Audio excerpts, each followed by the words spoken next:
So, your practitioner just gave you Effexor extended release. Should you be excited, nervous? What's the deal with this medication? If that's what you're thinking, you're not alone. Effexor XR, also known as venlafaxine extended release, is a strong, flexible antidepressant. It's been around now for decades, and for a lot of people, it works when others have not. But it's also a medication that demands consistency. Miss a dose, and you might really feel it. Take it right though, and for the right person, it can be life-changing. I'm Dr. David Danish, a double board certified psychiatrist who's prescribed Effexor to hundreds, if not thousands of patients. Let me walk you through what I actually see, what works, what's tricky, and what you should know about. Effexor is part of a class of medications called SNRIs. That stands for serotonin norepinephrine reuptake inhibitors. In plain English, it boosts two key brain chemicals, serotonin, which SSRIs also do, that helps with mood and emotional balance. But unlike SSRIs, it also works on norepinephrine, which supports energy, motivation, and focus. And here's where it gets interesting. Effexor works differently depending on the dose you're on. At lower doses, it mostly boosts serotonin, kind of like an SSRI. At higher doses, it brings in norepinephrine, which is where we start to see bigger gains in energy and mental clarity. It is FDA approved for multiple conditions. Of course, major depressive disorder, also generalized anxiety disorder, panic disorder, and social anxiety disorder or social phobia. But like many medications in psychiatry, it's often used off-label for other conditions, including PTSD, chronic pain syndromes, IBS, menopausal hot flashes, and PMDD or premenstrual dysphoric disorder, among other anxiety disorders and OCD. Here's what really stands out to me in terms of what I see in my practice and then what is backed by research in the same way. A large 2024 pooled analysis of over 1,000 patients found that Effexor XR helps significantly with something called anhedonia, that numb, I can't feel anything state, which is very common in depression. It was also very, very powerful for amotivation or lack of motivation, that mental fog that prevents people with depression from getting started or following through on things. Unlike some other antidepressants, improvements began in many people as early as week 2, but got stronger through week 8. People with severe loss of motivation improved the most. So if you're thinking, I know I should care, but I don't, Effexor XR might be exactly the kind of treatment you need. Let's break the side effects of Effexor into 4 key categories. What is common, what might linger, what's a big red flag, and what is very rare but nonetheless very serious. First, the common and usually temporary side effects.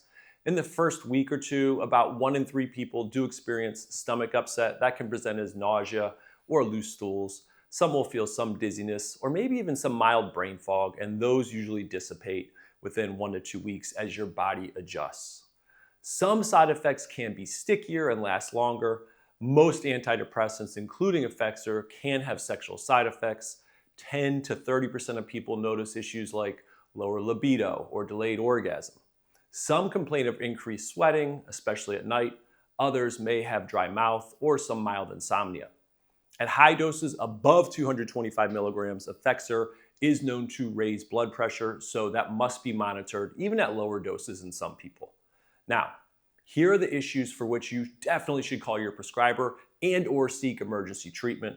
If you're feeling hypomanic, revved up, highly anxious, feeling delusional, psychotic, that's a sign that this medication and likely all antidepressants are something that should be used with extreme caution in you. It's rare, I don't see it much at all, but there are some people, especially those who may have genetics that predispose them to bipolar disorder or family members with bipolar disorder, who just don't do well on antidepressants, especially the SSRIs or the SNRIs. Okay, a couple other rare but serious side effects. Uncommon, much less than 1% of people, but they are important to know. Serotonin syndrome, especially when Effexor is mixed with other medications that work on serotonin or supplements that work on serotonin like 5-HTP or St. John's wort. I really never use those kind of supplements when I'm also using an antidepressant that works on serotonin, because it can predispose to this condition, which is an emergency. And I'll be sure to put a link in the description about another talk I do on serotonin syndrome. And the big one, the FDA black box warning for all antidepressants for those under the age of 25, especially early in treatment. In large studies, it's less than 1 in 132 people under the age of 25 that get increases in suicidal thinking. It is something that is complicated. Is that an increase because they already had baseline suicidal thinking and something stressful happened? Or is it some chemical change that led to an increase in suicidal thinking? If that's the case, that's an emergency situation. Contact your provider and go to the ER if you can't maintain your own safety. Let me talk a little bit about the various doses. I always use Effexor extended release. It comes in capsules of 37.5 milligrams, the lowest dose, 75 milligrams, and 150 milligrams. I start all of my patients at 37.5 milligrams daily.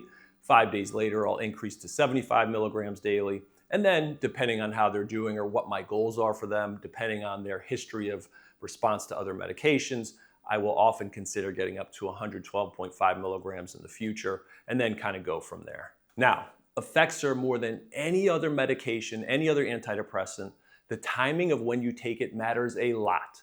You want to take it at the same time every day, give or take 1 hour. The reason is, if you are late by more than an hour, a lot of my patients will say they start to feel it very quickly. These mild, not dangerous withdrawal symptoms, such as what they call head zaps or dizziness. People, in some ways, it can be good if people forget to take it. It's a reminder they did not take it, but it's also annoying at times. Effexor is not easy to come off of for that same reason. When it's time to stop, it must be tapered very slowly and carefully. And for those who have trouble stopping after 37.5 milligrams for a sustained period of time, you might actually have to switch to a different medicine, for instance, Prozac, which is easier to come off slowly because there is no dose lower than 37.5 milligrams. So here's my honest opinion and how I think about Effexor. It works best for people who feel mentally foggy, unmotivated, or emotionally flat. And of course, those who have tried and failed SSRIs. It's one of my go-to choices for patients who say, I just don't want to do things anymore. I just can't start. I don't have that motivation. I know I should feel happy, but I don't feel anything. Those are patients who will usually respond very well to Effexor. And that large study I mentioned earlier just confirmed what I've seen in real life. Effexor XR really helps with anhedonia and amotivation, two of the toughest and most common symptoms in depression. But it's a medication you need to respect, you can't miss doses, and you do need to watch your blood pressure. If this helped, hit the subscribe button and check out drdaviddanish.com. Inside my Mind Vault, you'll find 3 free resources that go hand in hand with this video. A guide to everything I just covered and more, all the side effects ranked by how common they are, and tips for dealing with them for Effexor. Lastly, when it's time to stop Effexor, it is known as one of the most difficult medications to get off of, even with slow tapering. I've created a guide also in the Mind Vault that walks you through that. In the description, I will also put a link to the video I mentioned before about serotonin syndrome and another Mind Vault resource related to that. Starting any medication can feel intimidating, but starting Effexor, which has these unique nuances, is especially intimidating. But it's also the start of something new. You're not stuck, and you're definitely not alone. I'm Dr. David Danish. Take care of yourself, and I'll see you in the next video.